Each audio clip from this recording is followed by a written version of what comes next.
వనపర్తి జిల్లా గోపాల్పేట మండల విద్యుత్ శాఖ ఏఈ నర్వ హర్షవర్ధన్ రెడ్డి ఓ రైతు నుంచి వ్యవసాయ విద్యుత్ ట్రాన్స్ఫార్మర్ గురించి 40,000 డిమాండ్ చేసి 20,000 లంచం తీసుకుంటుండగా రెడ్ హ్యాండెడ్గా పట్టుకున్న ఏసీబీ అధికారులు. సంవత్సరం క్రితమే ఇదే డివిజన్లో ఒక ఎస్సీ డిఈ ఏఈ కూడా ఏసీబీ అధికారులకు పట్టుబడ్డారు. అయినా కూడా లంచాలకు అలవాటు పడ్డ అధికారుల్లో ఎలాంటి చలనం లేదు. ఈ సందర్భంగా ఏసీబీ డీఎస్పీ సిహెచ్ బాలకృష్ణ మాట్లాడుతూ ఓ రైతు ఇచ్చిన కంప్లైంట్ ఆధారంగా గోపాల్పేట్ ఎలక్ట్రికల్ అసిస్టెంట్ ఇంజనీర్ కార్యాలయాన్ని ఆకస్మికంగా తనిఖీ చేశాం. ఏఈ హర్షవర్ధన్ రెడ్డి ఈ మధ్య కొత్తగా ఉద్యోగంలో చేరినట్టుగా సమాచారం. అయితే ఈయనపై కేసు నమోదు చేసి నాంపల్లి ఏసీబీ కోర్టులో హాజరుపరుస్తామని తెలిపారు. ఎవరైనా ప్రభుత్వ అధికారులు లంచం డిమాండ్ చేస్తే ఏసీబీ అధికారులకు 1064 టోల్ ఫ్రీ నంబరుకు ఫిర్యాదు చేయాలని ఏసీబీ డీఎస్పీ బాలకృష్ణ తెలిపారు.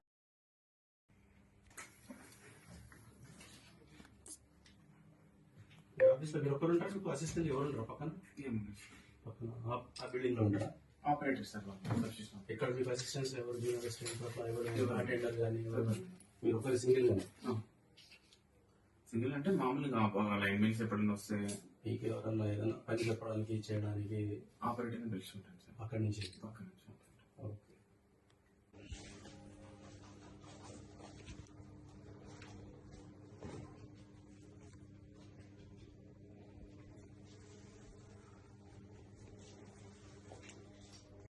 నా పేరు CH Balakrishna, DSP ACB Mahabubnagar range.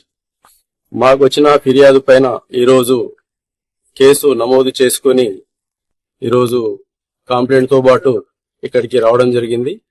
Complaint relative కు సంబంధించి ట్రాన్స్ఫారం శాంక్షనింగ్ కోసం డీడీలు కట్టడం జరిగింది.